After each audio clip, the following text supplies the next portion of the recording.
Баршаңызға сәлем достар, сіздермен бірге Нұр Шахар. Бүгін сіздерге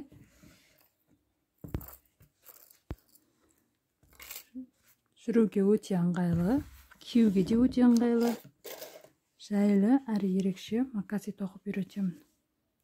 Менің арнамда макаси тоқудың тағы бір түрі бар. Бұл өте басқаша түрі. Бұны күзге дейін кие береміз.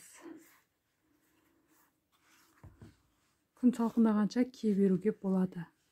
Өздеріңіз көріп тұрғандай, қоншы ұзындау, қалды осындай ерекше.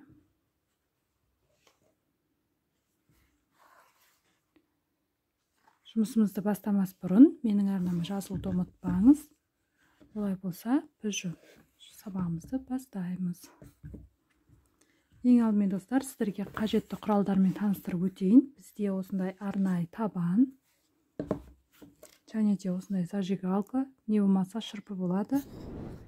Және де осындай чолковый жіп, өздігімен сөгілетін жібек жіпке ұқсайтын осындай чамбала деген жіп. Содан кейін осындай маркер, және де крючок номер 1. Номер 1 крючок. Ендеше біз жұмысымызды бастаймыз. Ең алдымен достар, осылай табанымыздың ұлтарағынан осылай бөліп аламыз. Тоқуға өте ыңғайлы, және де ұстауға да ыңғайлы болу үшін осылай жасап алыңыздар. Кей табандар достар өздері тоқылып, жіптері дайын тұрады, ал кей табандарда осылай тек мынандай шетте белгілер бар. Осы белгілердің арасынан тоқимыз. Бір қабат тоқып аламыз. Бұл макаси тоқып алу үшін де көріп тұрғандарыңыздай, міне көрдіңіздер ғой, ақ түспен біз осы табаннан тесу арқылы осылай шығарып, жібімізді ширатып. Неге қараңыздар, осындай өздерінің ферманың салып қойған белгілері бар да, сол жерге осылай крючогымызды кіргізіп, жібімізді іліп алып, осылай шығарамыз. Одан кейін бір ілмек, дәл сол тесіктен, жаңа тесіп шығарып алған тесіктен тағы да өткіземіз. Мінекей, екі ілмек, тағы да сол тесіктен іліп аламыз. Үш ілмек. Өпшеменде үш ілмек болды. Дәл солай әр тесіктен үш ілмек ілеміз. Табандардың өздері живойнан көрген кезде өздерінің тесіктері тұрады. Міне, әр жерде осылай тесік. 1 сантиметрдей жерде тесіктер тұрады. Сол белгі тұрады. Сол белгіні тесіп, осылай ілмектер жасап тоқып аламыз табанның өзінен.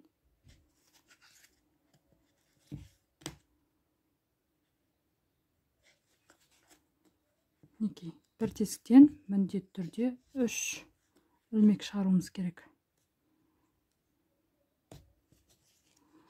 Біз домашний тапочкада да арнайы табан жібінен 2 ілмек шығаратынбыз.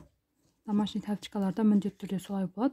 Ал кедайларда, кедай болсын, осы кроссовка, макасидің табандарында осылай 3 ілмектен өткізіп аламыз.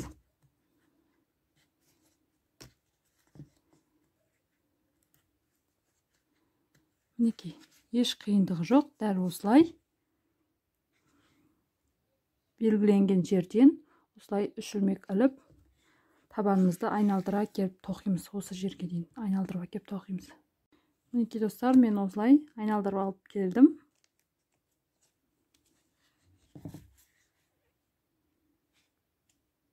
Ең соңғы осылай жасақта, енді міне набасымен, көріп тұрсыздар, набасын әкеліп осылай қосамыз.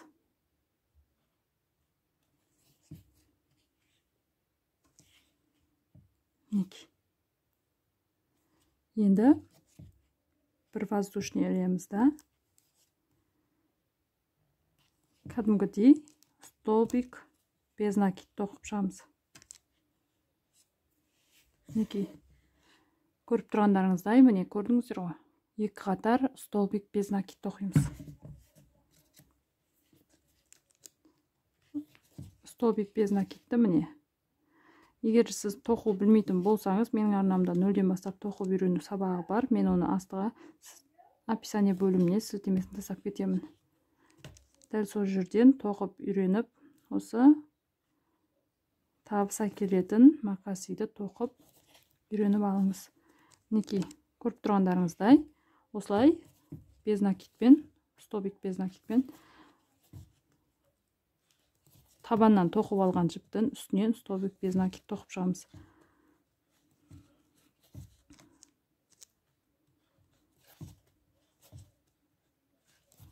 Ешқандай өзгеріссіз, достар, мынау бір қатар, осыдан кейін тағы да осы жерге келіп, мына жермен бірге қосып, бір воздушный көтеріп, екінші қатар тағы тоқып аламыз. Дәл осындай қылып 2 қатар тоқимыз. Бірінші қатарына, одан кейін тағы бір қатар. Не достар, мен 2 қатар тоқып болдым. Соңына келдім. Енді қараңыздар, мына басындағы бір столбик бар ғой. Бір воздушный көтерген жеріміз, сол жерден осылай іліп, екеуін жалғаймыз. Осымен болды. Енді достар, зажигалка не үшін керек десеңіздер, міне осы жерден бір накид жасаймыз да, осылай шығарып, зажигалкамен басын күйдіреміз. Өткені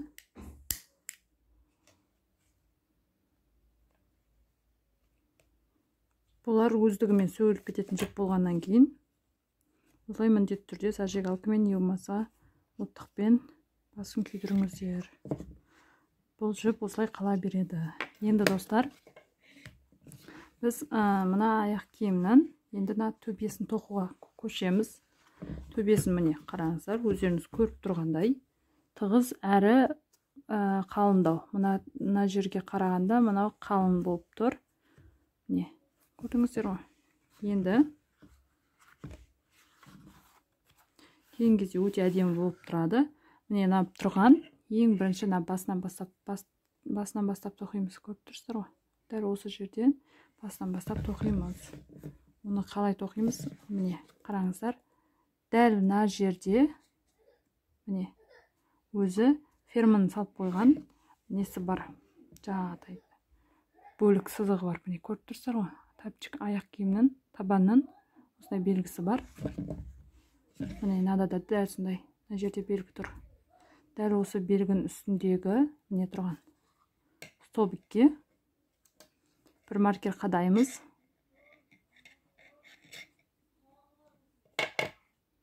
Мінекей, осы маркерді қададық.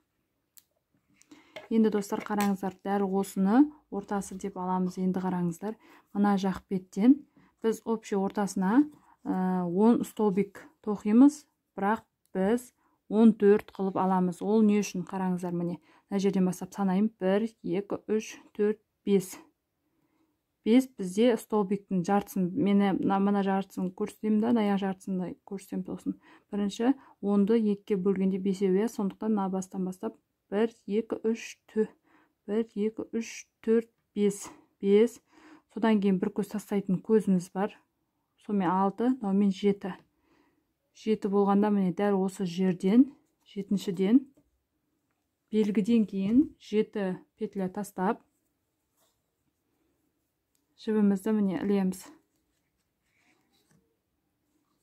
Ілген кезде, енді қараңыздар, міне бір ілмек жасадым ғой. Дәл осы тесікке тағы да осылай бір ілмек жасайсыздар. Мінекей. Ілмек жасадым. Енді мына көзді тастаймыз. Бір көз тастаймыз да, одан кейін бастап тоқимыз. Оны қалай тоқимыз? Міне 1. Сосын міне крючокқа жіпті ілеміз да, тағы да дәл сол петляға кіргізіп, міне екеу шығарамыз да, ілеміз. Міне 1 болды. Дәл солай қайталана береді. 1, 2, не үшін екі қайтара тоқып жатыр десеңіздер, өйткені біз бір қабаттап тоқысақ, ол аяқ киімді күзде кие алмаймыз, только жазда ғана киетін боламыз, көктемде күзде кие алмай қаламыз. Сол себепті осылайнан екі қабаттап тоқып жатырмыз. Міне, бір, тағы да екі. Сосын барлығын бірге шығарамыз.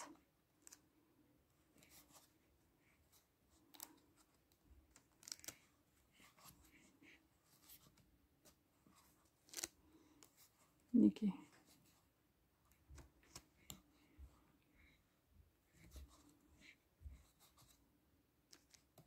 Мінекей. Көрдіңіздер ғой? Біріншісін санамаймыз, одан кейінгіден бастап 1, 2, 3, 4, 5.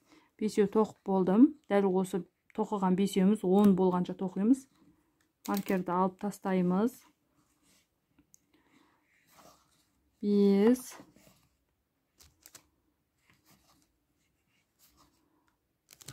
6,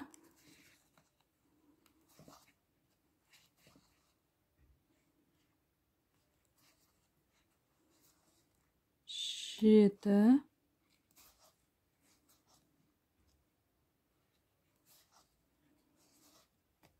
8,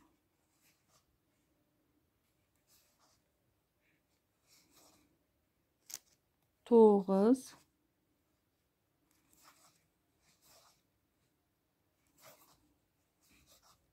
10. Мінекей 10 болды. Енді мына жердегі бір көз тастаймыз. Міне мына көз тастап, одан кейінгі петляға осылай іліп, бірге міне шығарып алдық. Көрдіңіз ғой? Шығарып аламыз да. Міне осы жерден маркер қадаймыз. Енді мінекей осылай болды. Енді маркердің сыртынан міне алдыңғы жағына алып келеміз да, жіпті осылай тартып тұрып, міне мына жерде бір көз тастаймыз, одан кейінгі көзге міне мына жіпті осылай бос қылып, қатты тартып та, қатты бос қылып та қоймайсыздар. Міне көріп тұрғандарыңыздай осылай болып тұру керек. Міне бір ілмек ілдім. Көрдіңіздер ғой, бір ілмек ілдім. Енді басындағы басталған петля тұр ғой, дәл сол жерден бір дәл жаңағыдай екі қайтара іліп алып, общий бірге шығарамыз. 1,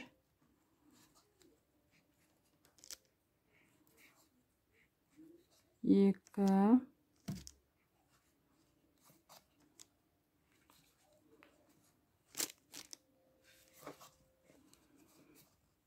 3, 4,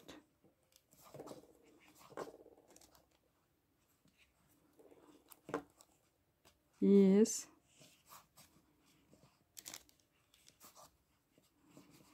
6,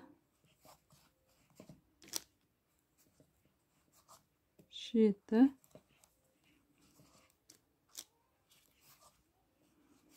8, 9,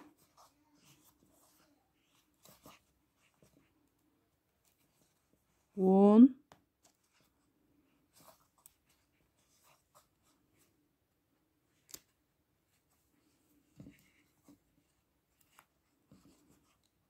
11.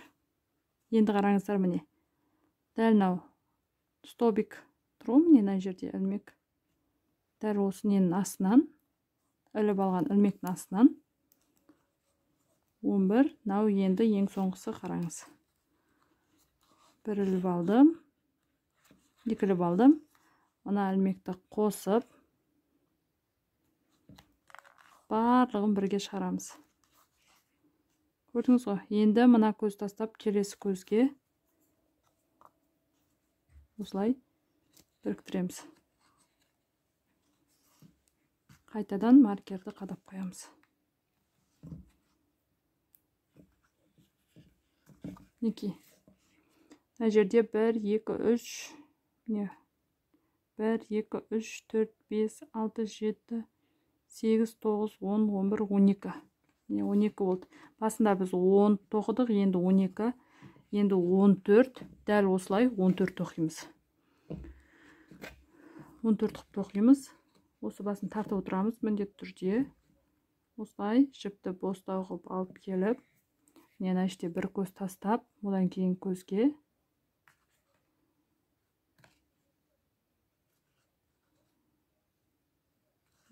осылай іліп аламыз да. Одан кейін көзге қараңыз. Мына отыр ғой. Ілмек ілген жер, сол жерге тоқимыз. 1 2 қайтара ілдім, шығардым.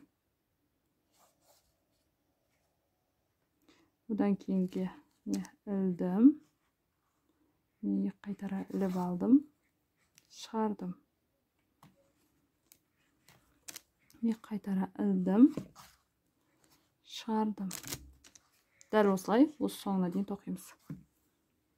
Міне достар, тоқыдым мен. Қараңыздар, міне 1 2 3 4 5 6 7 8 9 10 11 12 13 14. 14 қатар болды. Енді қайтадан мына басқа алып келіп, не бір көз тастап, келесі көзге жібімізді орнатамыз.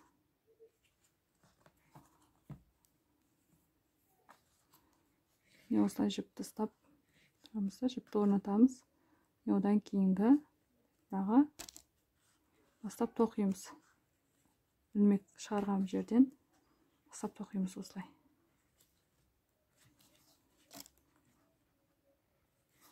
Дәл осылай, еш өзгеріссіз достар, общий 22 қатар тоқимыз.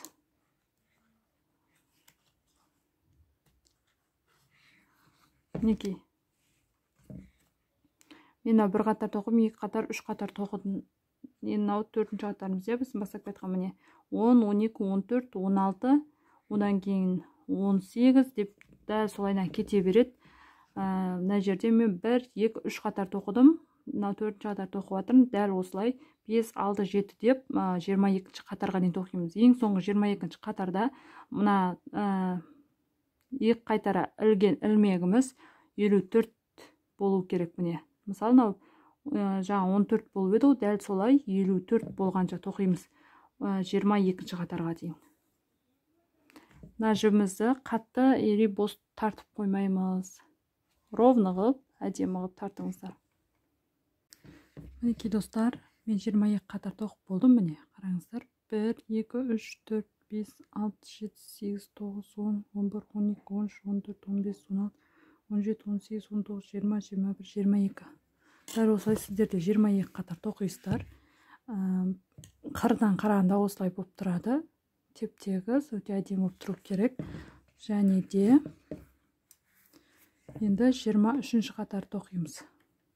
23-ші қатарда дәл осылай жіпті тартып, емаса бос қылып, тығыз қылып емес, средний орташа қылып, осылай тартасыздар да, ілмек жасап. Мінекей енді осы жерден бастап, әдеттегідей осылай столбик без накидпен тоқимыз.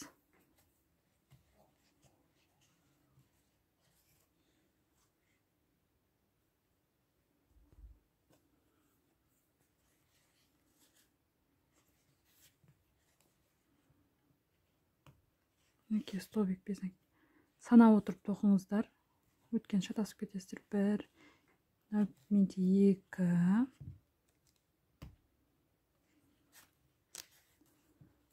3,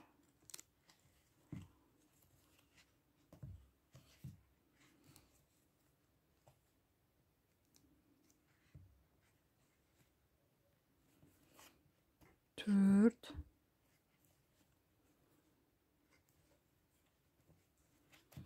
5,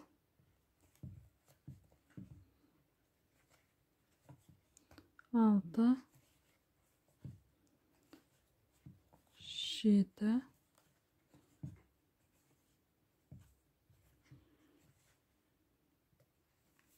8. Осылай 8 столбик тоқимыз. 8 столбиктен кейін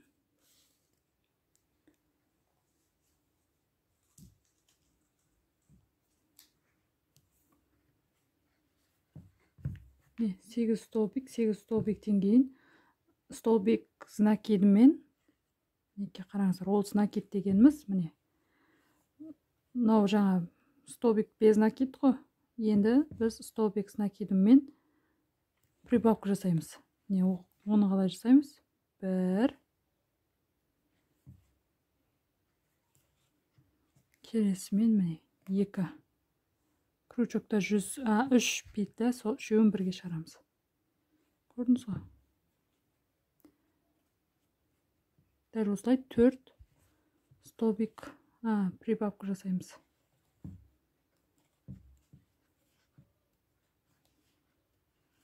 Не, 2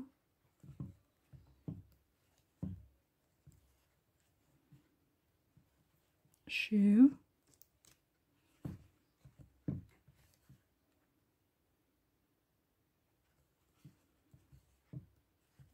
4. Міне 4 столбик знакидімен 4 прибавка жасадық. 1, 2, 3, 4. Енді 1 столбик знакидім. Біреу. Одан кейін тағы да 1 столбик знакидім. Одан кейін 1 прибавка. 1 прибавкамыз міне 1. Крючокқа 3 петля іліп аламыз. Шығарамыз. 1 прибавка, енді 4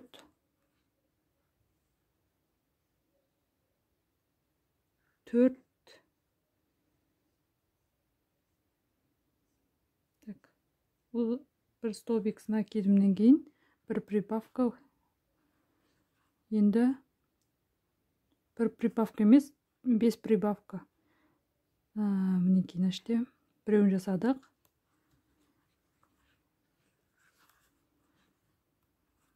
2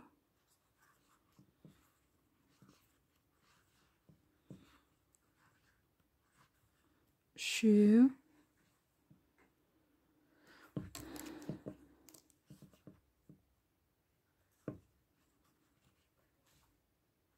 4. Енді соңғысы 5.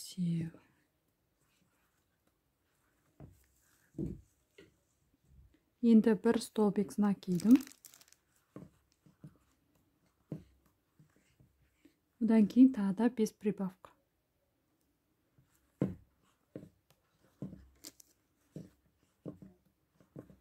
1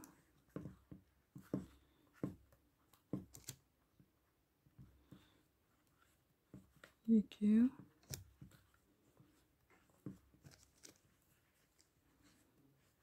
3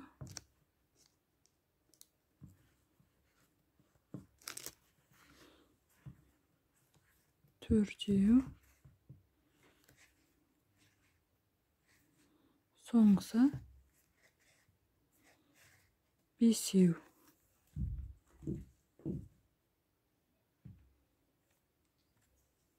Енді достар 1 столбик знакидім.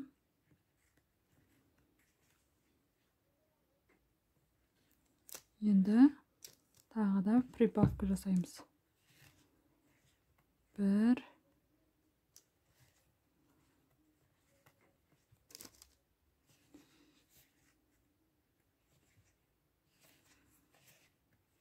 2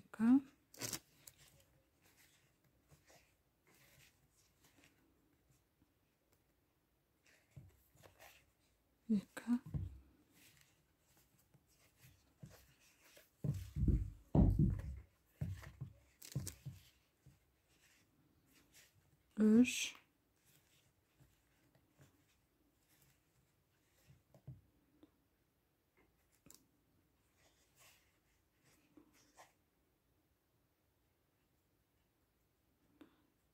3 мен міне 4.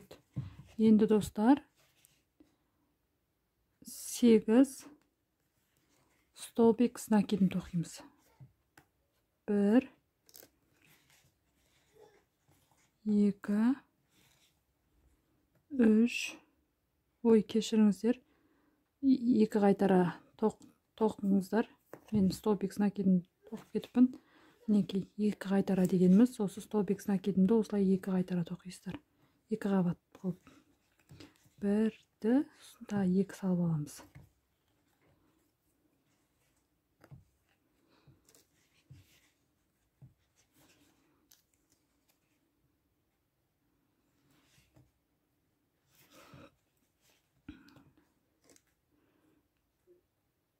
Үшеу,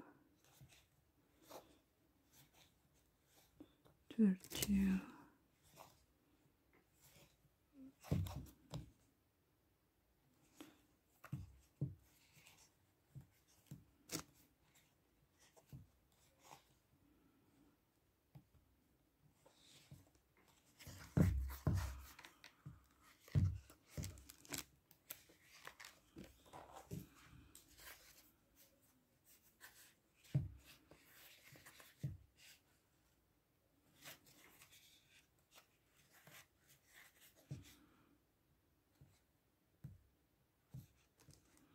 ең соңғысы түбінен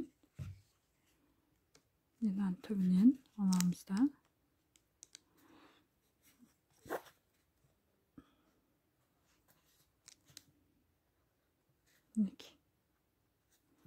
Маркер тастаймыз.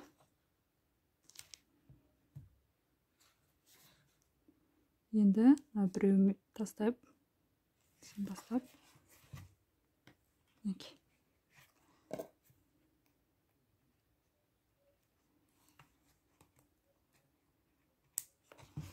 мінекей алдыңғы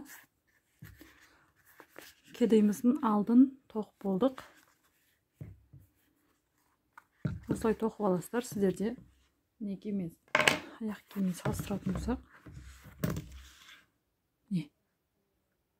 Екеуінде осындай бірдей қылуға тырысыңыздар. Міне менікі келіп тұр. Енді қазір жоғарыдағы 2 қатар тоқимыз. Енді достар, біз мына артын тоқимыз. Бұл артын қалай тоқимыз? Мінекей, біз жаңа осы жерден аяқтадық қой. Осы аяқтаған жерден тартып тұрмыз ғой. Тартып тұрып, бір столбик с накидін істейміз, жасаймыз да. Бір воздушный петля тереміз да. Осылай қарай жүреміз. Біз артын тоққан кезде алдыңғыдай 2 қайтара емес, жай ғана столбик без накидпен осылай тоқып шығамыз. Ешқандай қиындығы жоқ. Столбик без накид тоқып жүрген боларсыздар. Сол үшін қиын болады деп ойламаймын. Ешқандай өзгеріссіз дәл осылай тоқи береміз. Арт жағына келгенде ондай қатты демей, бірақ тығыздау қылып тоқыңыздар. Өйткені ол қанша дегенмен өкшесі кейін кеңейіп кетпеу үшін. Осылайнан соңына дейін тоқимыз. Мінекей достар, мен соңына келдім. Енді осы жерде біреуін столбик без накид тоқимыз да. Одан кейін қараңыз. Мына алдыңғы петля салынған столбик бар, онда тұрған петляға столбикке тоқмаймыз. Бірден осы жерде тұрған, бірінші тұрған столбикпен қосамыз осылай. Көрдіңіз ғой? Дәл алдыңғыдай маркер қадаймыз.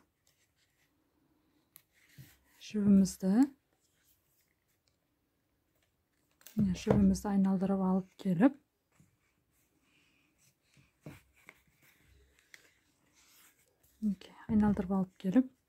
екінші қатардан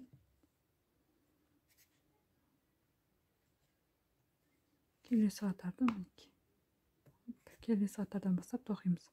Мынадан бастамаймыз. Ілініп тұрған мына мына жіптен ілініп тұрған петлясынан бастамай келесі петлядан барып бастаймыз. Оның өзі рөл атқарады достар. Мына петляға іліп қоймаңыздар. Өйткені аяқ киіміңіздің табаны не болып кетеді тым жаңағыдай. Өкшесі бос болып, солай болып қалады, бос болып, әдемі болмай қалады және дұрыс келмей қалады. Сол үшін де мынадан емес, мынадан бастап тоқимыз. Көрдіңіз ғой, мына қатардың мынадан емес, келесі петлядан бастап. Осылай.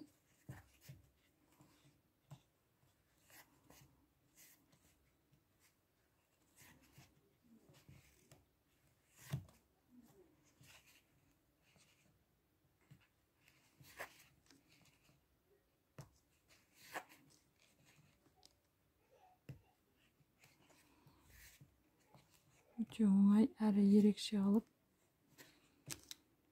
тоқып алып, киіп жүрсеңіздер болады достар. Осы макасиді біз жазды күні аяғымызға жеңіл болу үшін аламыз ғой.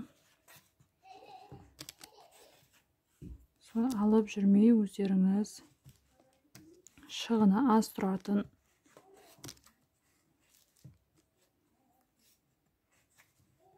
товарларды алып, өзіңіз тоқып алсаңыз болады. Е болмаса бизнеске айналдырып,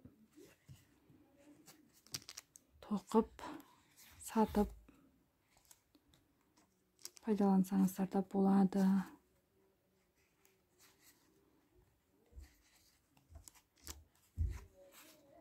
Мен сіздерге табысап келетін шеберлік сабақтарын көрсетемін. Сол үшін менің арнама шығып кетпей, жазылмаған болсаңыз жазылып, қоңыраушаны басып, белсенді болып отырыңыз. Табанды қайдан алу керектігін білмесеңіздер, осы видеоның астына комментарий қалдырыңыздар. Мен сіздерге міндетті түрде жауап беремін. Неки. Дәл осылай.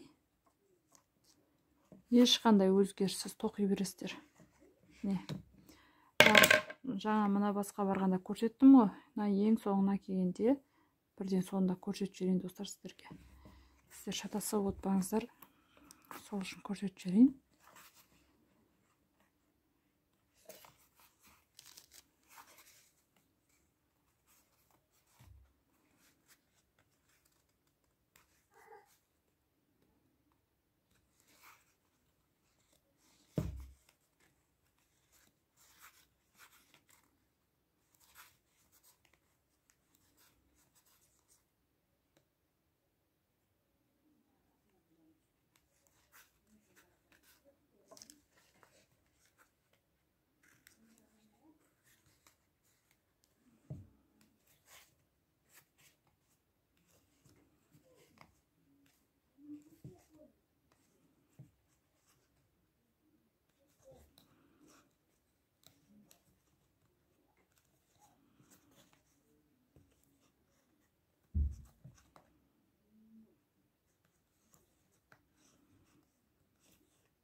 Мінекей достар, осылай соңына келгенде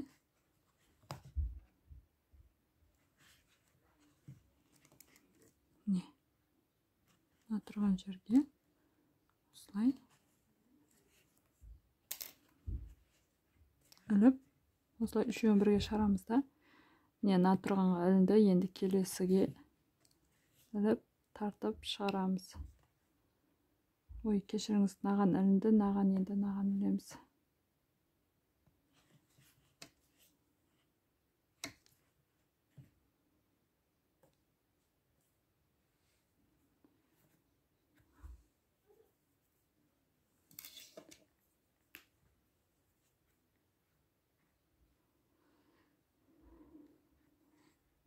ілдік. Енді мынаны әдеттегідей осылай артымен алып келіп осылай тоқимыз. Енді достар, артқы жағы дәл осы алдыңғы жағы сияқты айтып өтейін. Міне алдында екеу тоқыдым, біреу, екеу. Енді 4 қатар тоқисыздар. 4 қатар тоқып болғаннан кейін мына жібімізді сәл-сәл, міне біз сыртымен өлшеп жатырық қой, бағанадан бері. Осылай алған кезде осылайнан аламыз да, тоқитын кезде. Ал енді 6 қатардан бастап осы ішкі жағымен қараңыздар. Ішкі жағымен осылай тартып алыңыздар. Неліктен? Себебі бізде аяқ киіміміздің аяқ жағы, өзіміздің аяғымыздың өкше жақ беті үлкен болады да, ал өкшеден жоғары тобықтың қасы, тобығымыз біздің жіңішке болған кезде өкшенің размері мен тобықтың размері келмей қалады. Сол себепті тобық жақ бетін сәл-сәл тартыңқырап, жібіміз тартыңқырап тоқимыз. Міне қараңыздаршы, мынау бізде полностью, міне өкшесінен түзу тұрған жоқ қой. Міне көрдіңіздер ғой. Мынау бізде түзу тұрған жоқ. Көрдіңіз ғой, тартып тоқисыз. Тартып тоққан кезде осындай кішкене қиғаш болу керек. Неліктен екенін жаңа сіздерге түсіндіріп өттім. Өкше жағымыз тым үлкен, өйткені ол жерге басып жүретін болғаннан кейін үлкен болып келеді да, тобық жағымыз сәл жіңішке. Сол жіңішке жерімізді келтіріп, міне көрдіңіздер ғой, жіңішке болғандықтан осылай тартыңқырап, жібіміз тартыңқырап тоқимыз. Біз неше қатар тоқимыз? Міне 2 қатар бастапқы қатарымыз. Міне 1, 2, 3, 4, 5, 6, 7, 8, 9, 10, 11, 12, 13. Міне осы 13 қатарды тоқып аламыз. 13 қатардың 6-ауын кәдімгідей тоқисыз да, одан кейінгі қатарларды, одан кейінгі әр жағындағы 7 қатарды жібін тартып отырып тоқыңыздар. Сол кезде жоғарғы жағы осылай қиғаш болып түседі. Түсіндіңіздер ғой, дәл осылай түсе береді. 13 қатар болғанға дейін тоқыңыздар, одан кейінгісін көрсетемін. Мінекей достар, мен тоқып болдым. Міне общий соңында 2 қатарды қосып, полностью 15 қатар болу керек. 1, 2, 3, 4, 5, 6, 7, 8, 9, 10, 11, 12, 13, 14, 15. Міне 15 болды.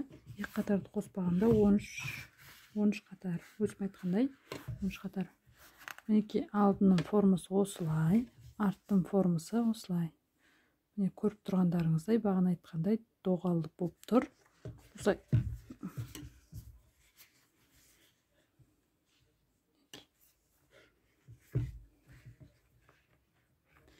Енді достар, қараңыздар, біз мына жерде маркермен бекіттік.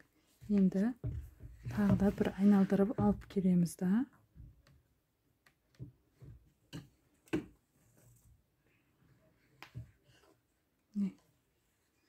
Айналдырып алып келіп,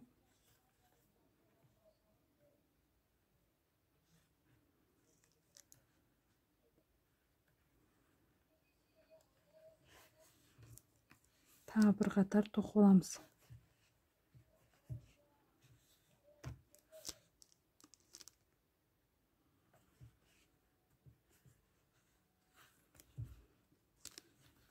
Мінекей дәл осылай.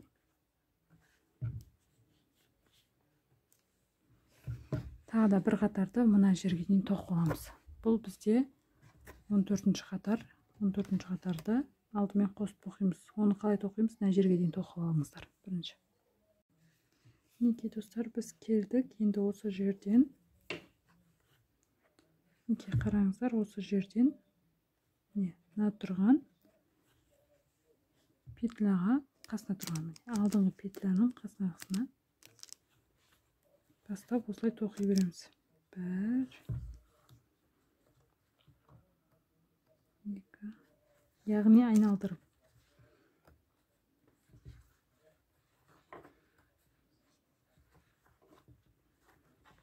5, 6,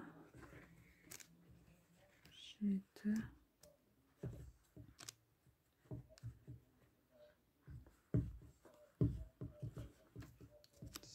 8, 9, 10,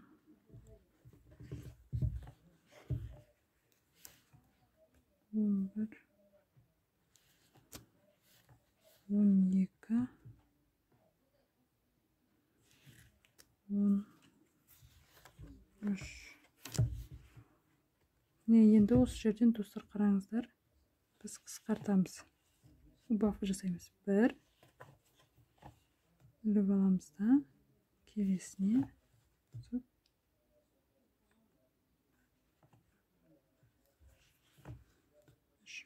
осы 3 столбикті 3 беттен бірге шығарамыз. Убавканы осылай жасаймыз. Кейін әрі қарай жалғастырып екінші қатарды оқимыз.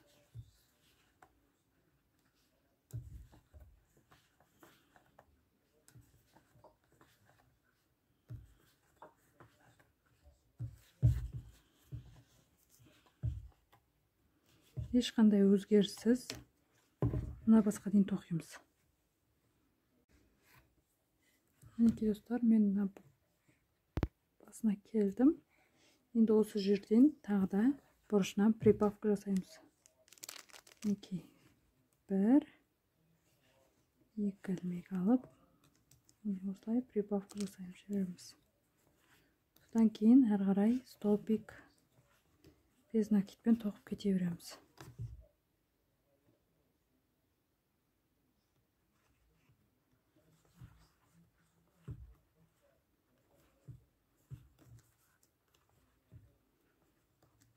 Бұл біздің екінші қатарымыз. Осымен біздің қатарымыз аяқталды. Соңғы қатарымыз бар, бірақ оны басқаша, оны алдынан тоқымаймыз, только арттан ғана.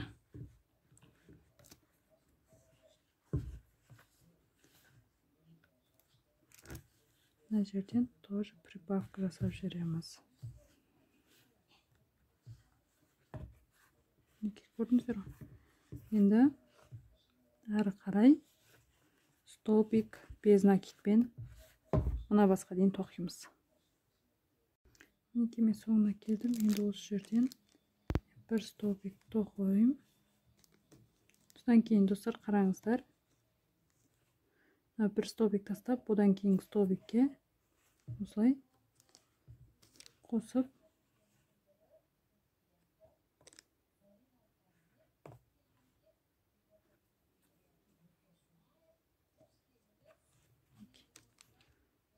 осылай алып накид жасаймыз да, мына басын күйдіріп тастаймыз. Қиып күйдіріп тастаймыз.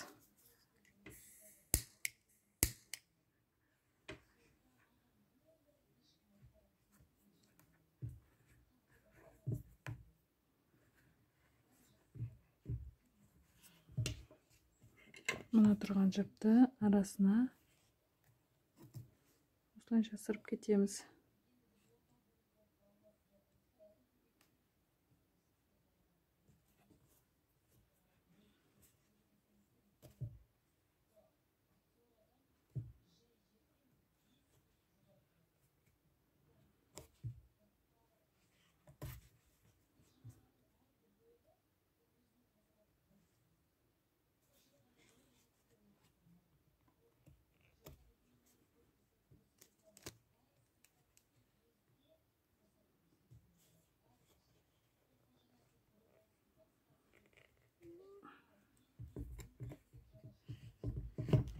Мінекей.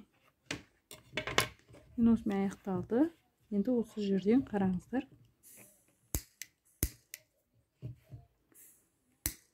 Осылай басын күйдіріп тұрасыздар да өстіп жапсырып жібересіздер.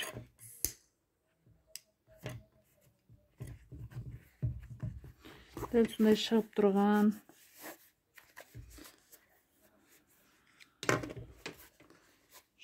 жіптер болса, оны да күйдіріп жүресіздер. Мінекей менің тапочкамның алды осылай болды, арты осылай шықты.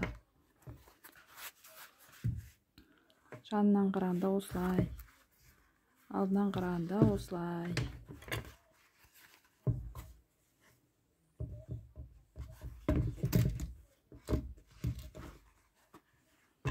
Мінекей достар, менде осындай 2 аяқ киім шықты. Өте әдемі, ыңғайлы. Міне қатар қойғанымда екеуі де бірдей. Кешіріңіздер. Дәл осылай сіздер де тоқып үйреніп алыңыздар. Шығыны өте аз, бірақ сатылымда құнды. Осындай дүниелерді тоқып кәсіпке айналдырсаңыздар болады. Е болмаса өздеріңізге арнап тоқып алсаңыздар болады.